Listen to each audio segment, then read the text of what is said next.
দুইটার সময় তওবা করে লাভ নাই। একটা হচ্ছে মৌতের যন্ত্রণা শুরু হয়ে গেলে, মৃত্যুর যন্ত্রণা শুরু হয়ে গেলে আগে পা থেকে শুরু হয়ে আস্তে আস্তে গলার দিকে আসে।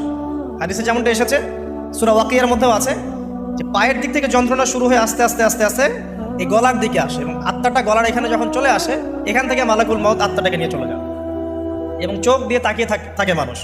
রুহটা চলে গেলে মানুষ চোখ দিয়ে তাকিয়ে থাকে, দেখবেন এই কারণে মৃত ব্যক্তি তাকিয়ে থাকে, চোখ খোলা থাকে। এবং তখন আসমান থেকে সিঁড়ি নামিয়ে দেওয়া হয়, ওই সিঁড়িতে করে আত্মা চলে যাচ্ছে, ও তাকিয়ে দেখে যে আত্মা চলে যাচ্ছে। এবং মানুষ মারা যাওয়ার পরে চোখ জীবিত থাকে অনেকক্ষণ। মেডিকেল সায়েন্স যারা পড়েছে তাদেরকে জিজ্ঞাসা করবে, মানুষ ডেড হয়ে গেলেও চোখ দেখবেন আরও কয়েক ঘন্টা, হয়তো আরও নির্দিষ্ট একটা সময় পর্যন্ত চোখটা কিন্তু জীবিত থাকে। এই জন্যে চোখ বন্ধ করে দিতে হয়। যাই হোক, যেটা বলছিলাম যে মৌতের যন্ত্রণা শুরু হয়ে গেলে তওবা করে লাভ নাই, তওবার দরজা বন্ধ। আর পশ্চিম দিক থেকে সূর্য উঠে গেলে তওবা করে লাভ নাই, তওবার দরজা বন্ধ।